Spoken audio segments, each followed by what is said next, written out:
POTO YESHASHA. Ufunga gali gali na kupenda. A 1, a 2, a 3, let's go.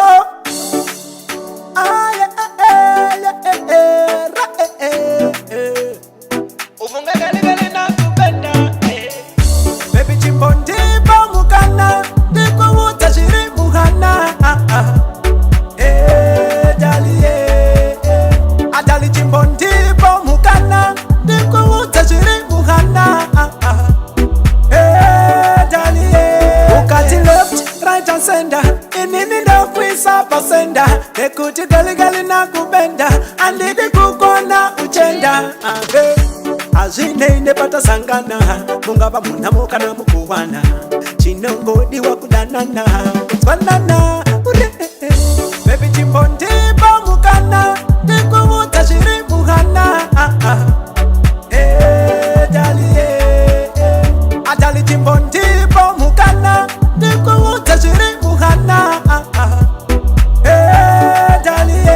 Ikafunga parakatanga kukona, ndanga ndaktoka ya kutoda kukrora. Nekuti une moyo wakanyoroba, kunzwa unyoro, unyoro. Donda tite satonde na Esther, utochata satonde na Esther. Tajuza pepo satonde na Esther, makorokoto kuna tonde na Esther. Baby chimbondi POTO-Mukana, diko SOFTAZ-Mukana. Adali chimbondi POTO-Mukana, diko SOFTAZ-Mukana.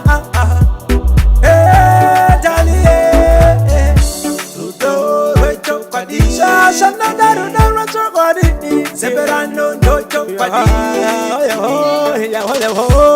dojo padi. A 1, a 2, a 3. Severano dojo padi. Takaten koruda, dojo. Bangwa manoga severano. Severano dojo padi. Dojo padi. Severano dojo padi. Ukati left, right and center, inini ndo kwisa pasenda. Nekuti gali gali na kubenda, andidi kukona uchenda. Azine inepata sangana, mungaba munamuka na mukuwana. Chinongodi wa kudanana, banana, koruda, dojo.